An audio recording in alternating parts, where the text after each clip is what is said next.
So I'd like to start by asking you a very simple question. I think all of us today know that the Earth revolves around the sun and not the other way around. But if I were to ask you to go back and think, how did you come to know this? And most of you will realize that there was never any empirical proof provided for the same. It was simply taught to you in school. And that's the thing. When you look at great discoverers like Nicholas Copernicus, he was the one that actually made this discovery. What a tough time, imagine, he had trying to explain people that what they'd learned all this while was actually wrong. And that's where education needs to change. Today, it teaches you or makes you learn. But what about it making you think? Albert Einstein, look at some of the other greatest inventors. If you see his report card in the 4th standard, you'd see math, fail, science, average, sports, probably fail. And today, education has become a set of rights and wrongs, do's and don'ts.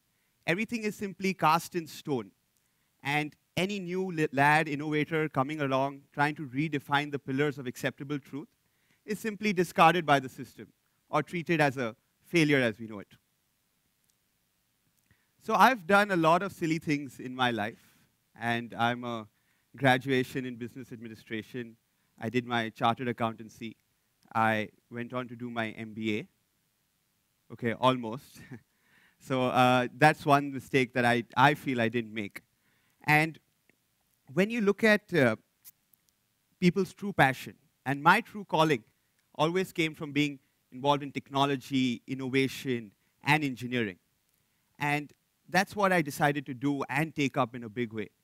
And you know, imitating people is a lot of fun. So we've also gone ahead and built some tech that enables you to actually replicate yourself in real time. And whatever you do on the screen is actually followed by either a stickman or an Iron Man avatar. And what we realized when we started recruiting at the firm was that there was very little correlation between people's report cards and how they were performing. You know, great creative guys were maybe not that great when it comes to seeing their education marks. And one simple problem we realized was that there are two things that are never measured in an educational exam. Those are building new ideas based on top of existing ones, building new models, or going deep within a field through self-learning.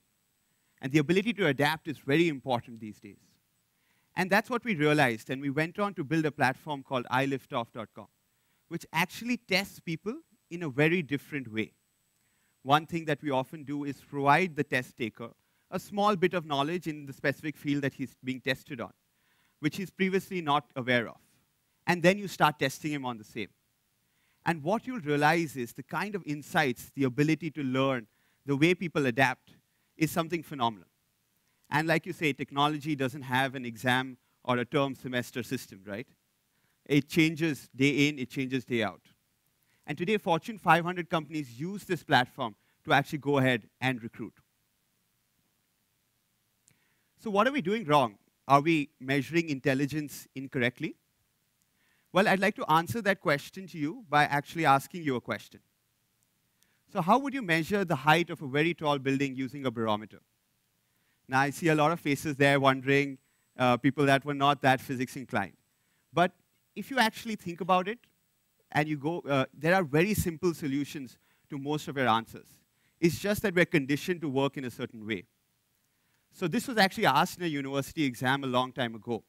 And the accepted physics answer for this is that you take the reduction in air pressure, and it's always proportional to the elevation. Not that simple, but it was one student who actually decided to take things a bit differently. And I think you guys would really like his approach, because what he decided to do was say, let's take the barometer, tie a string to it, lower it from the roof, and we'll be easily able to measure the length of the skyscraper. So it's an easy answer, right? And the professor was furious at this. So furious that he actually ended up failing the student. And as most students are, up in arms, he actually complained to the university. And the university sent down a special examiner to find out whether this student actually had any acceptable knowledge in the field of physics. And he told the student, you have 6 minutes to give your answer. And for the first 5 minutes, the student sat there pondering, wondering. And the confused examiner said, child, you have only 1 minute left. I think you should hurry up. And what he told the examiner was, you know, I was just waiting for 5 minutes, thinking of which of the answers I should give you, which are acceptable to you and your examination system. And he said, we could drop the barometer from the roof, calculate the time it takes to hit the bottom, and the simple formula will give us the height of the skyscraper. But yes, I wouldn't recommend that method if the barometer is dear to you. You could measure the height of the barometer and its shadow, and then compare that to the shadow of the skyscraper and calculate the length that way. You could go ahead, tie the barometer to a string, swing it like a simple pendulum, calculate the time on the bottom, as well as the time it takes to swing on the roof. And again, using physics formulas, you can calculate the answer. You could go ahead, walk up the staircase, if the skyscraper had one, and mark off the barometric lengths, and then go ahead. And then he gave his favorite answer.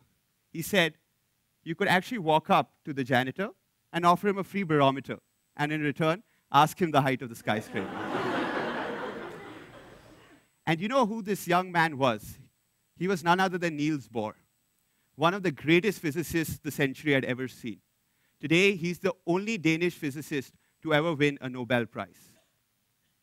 So when we look at education, models are always built around taking structured learners and then bringing them up to mean, which is great.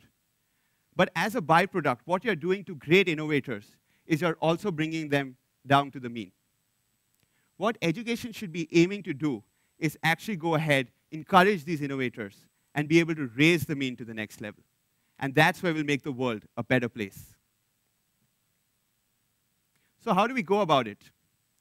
The first thing we need to do is not kill people's unique perspectives and approaches to problems. Now, there's a really nice story. I think everyone's sat in a math class.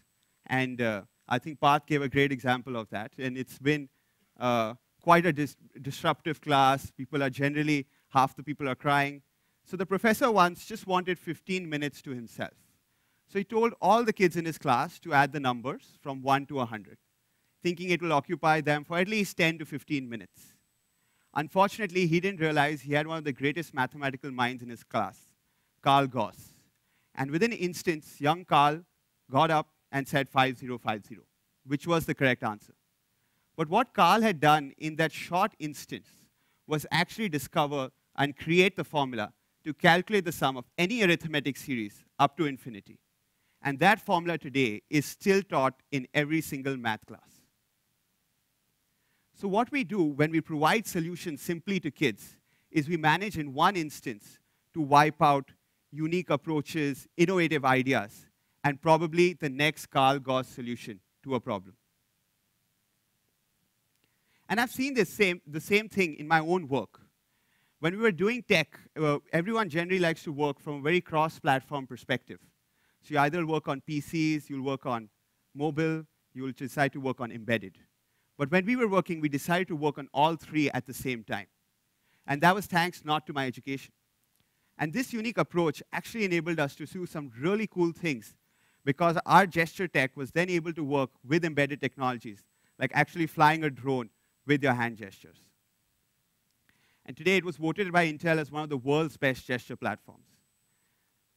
And we've done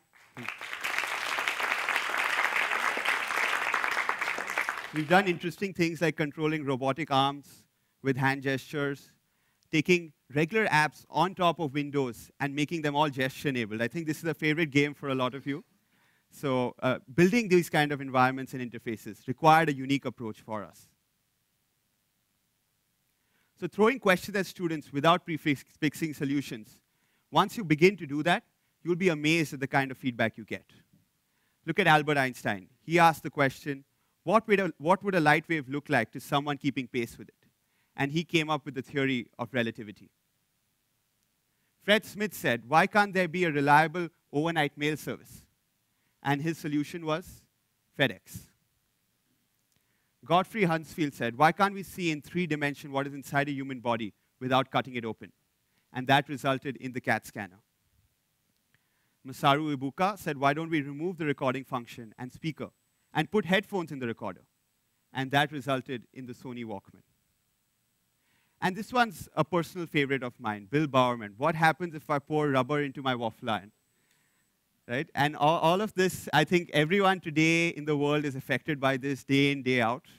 And that resulted in what we call today Nike shoes. So if we actually take unique approaches and we encourage innovators to take things to the next level and not simply push on them preconceived ideas and notions, you'll be surprised at what the world can get. And probably the next biggest innovation can come from a 10 to 15-year-old. So let's try and move forward and ensure that we don't burn any more innovators at the stake.